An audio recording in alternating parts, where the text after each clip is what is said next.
ऋतु परिवर्तन। पृथ्वी के अपने अक्ष पर 23.5 डिग्री झुके होने के कारण वर्ष भर सूर्य कर्क रेखा और मकर रेखा के मध्य गति करता प्रतीत होता है, अर्थात यह वर्ष के 6 माह उत्तरी गोलार्ध में और 6 माह दक्षिणी गोलार्ध में अधिक सूर्यतप प्रदान करता है। चलिए चित्र के माध्यम से समझते हैं। 21 जून को सूर्य कर्क रेखा पर सीधा चमकता है। इस स्थिति को सूर्य का उत्तरायण होना या ग्रीष्म संक्रांति कहते हैं। इस समय कर्क रेखा पर सर्वाधिक सूर्यतप प्राप्त होता है। उत्तरी गोलार्ध में आर्कटिक वृत्त के उत्तर पूरे भाग में दिन होता है। इसी प्रकार दक्षिण गोलार्ध में अंटार्कटिक वृत्त के दक्षिण पूरे भाग में रात होती है।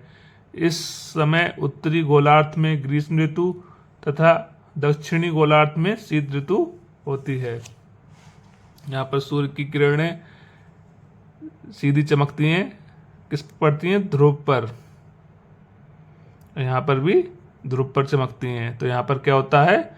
दिन और रात बराबर होते हैं। और यहाँ पर कर्क रेखा पर चमकती हैं सूर्य की किरणें, तो यहाँ उत्तरी गोलार्ध में गर्मी और दक्षिणी गोलार्ध में सर्दी होती है। और इसमें सूर्य की किरणें मकर रेखा पर चमकती हैं, तो मकर रेखा में गर्मी और कर्क रेखा की तरफ सर्दी होती है। चलिए समझते हैं। इसके विपरीत 22 दिसंबर को सूर्य मकर रेखा पर सीधा चमकता है। 22 दिसंबर को, यह है 22 दिसंबर, इसको 22 दिसंबर को सूर्य मकर रेखा पर सीधा चमकता है। इस स्थिति को सूर्य का दक्षिणायन होना या मकर संक्रांति या शीत संक्रांति कहते हैं। इस स्थिति में क्या होता है? सूर्य मकर रेखा पर, यह है मकर रेखा, इस रेखा पर सीधा चमकता है। इसको बोलते हैं सूर्य का दक्षिणायन होना या मकर संक्रांति या शीत संक्रांति कहते हैं। इस समय मकर रेखा पर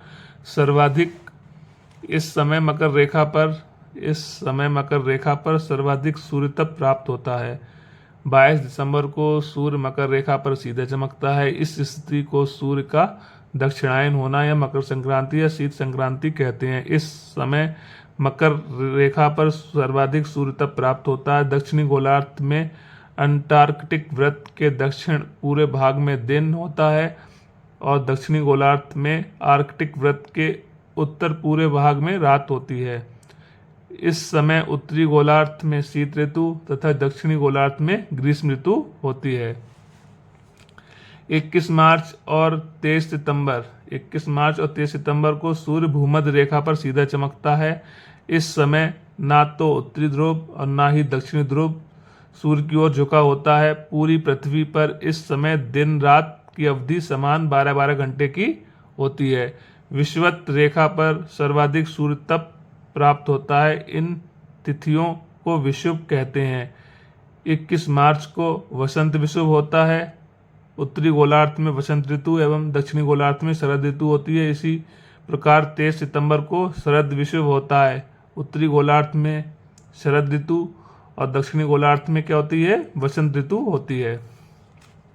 चलिए चित्र के माध्यम से समझते हैं। यह है चित्र। 21 मार्च और 23 सितंबर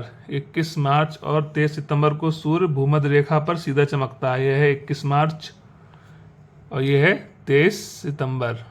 21 मार्च और 23 सितंबर को सूर्य भूमध्य रेखा पर सीधा चमकता है। इस समय ना तो उत्तरी ध्रुव और ना ही दक्षिणी ध्रुव सूर्य की ओर झुका होता है। पूरी पृथ्वी पर इस समय दिन और रात की अवधि समान होती है। यहाँ भी 21 मार्च और 23 सितंबर को दिन और रात दोनों बराबर होते हैं। दिन और रात 12-12 घंटे के होते हैं और विषुवत रेखा पर सर्वाधिक सूर्यतप प्राप्त होता है। इन तिथियों को विषुव कहते हैं। 21 मार्च को वसंत विषुव कहते हैं और 23 सितंबर को शरद विषुव कहते हैं। 23 सितंबर को उत्तरी गोलार्ध में शरद ऋतु और दक्षिणी गोलार्ध में वसंत ऋतु होती है। उसी प्रकार 21 मार्च को वसंत विषुव होता है। उत्तरी गोलार्ध में वसंत एवं दक्षिणी गोलार्ध में शरद ऋतु होती है। चलिए आगे समझते हैं। 21 मार्च से 23 सितंबर के मध्य उत्तरी ध्रुव सूर्य की ओर झुका होता है। यह झुकाव 21 जून को अधिकतम होता है। इस अवधि में उत्तरी ध्रुव पर दिन तथा दक्षिणी ध्रुव पर रात होती है। इसी प्रकार 23 सितंबर से 21 मार्च के मध्य दक्षिणी ध्रुव सूर्य की ओर होता है। यह झुकाव 22 दिसंबर को अधिकतम होता है। इस अवधि में दक्षिणी ध्रुव पर दिन एवं उत्तरी ध्रुव पर रात होती है।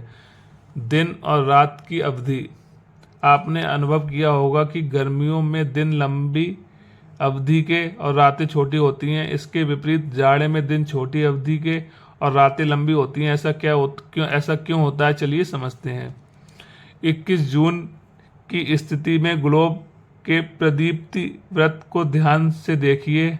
हम जैसे जैसे भूमध्य रेखा से उत्तरी ध्रुव की ओर बढ़ते हैं, प्रकाश वृत्त अधिक समय क्षेत्र पर फैलता जाता है। इसलिए हम जैसे जैसे उत्तर की ओर बढ़ते हैं, दिन की अवधि लंबी और रातें छोटी होने लगती हैं। 22 दिसंबर को इसकी उलट स्थिति होती है। दक्षिणी गोलार्ध में स्थितियां इसके विपरीत होती हैं, अर्थात वहां 21 जून को दिन छोटी अवधि का एवं 22 दिसंबर को दिन लंबी अवधि का होता है। 22 दिसंबर को दिन लंबी अवधि का होता है। कहाँ? दक्षिणी गोलार्ध में। पृथ्वी के ताप कटिबंध, क्षितिज क्या होता है? जहां पृथ्वी एवं आकाश मिलते हुए दिखाई देते हैं उसे क्षितिज कहते हैं। पृथ्वी के ताप कटिबंध कर्क रेखा और मकर रेखा के बीच सभी अक्षांशों पर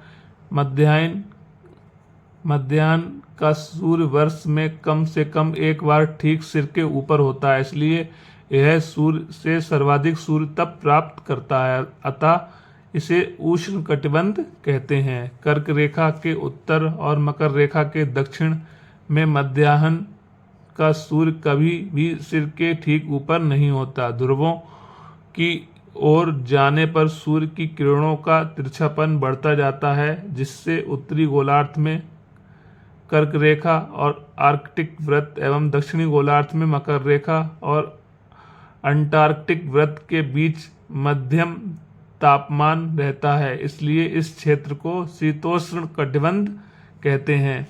उत्तरी गोलार्ध में आर्कटिक वृत्त के उत्तर और दक्षिणी गोलार्ध में अंटार्कटिक वृत्त के दक्षिण के क्षेत्र में बहुत ठंड होती है। यहाँ सूर्य कभी भी क्षितिज से ज़्यादा ऊपर नहीं दिखाई देता।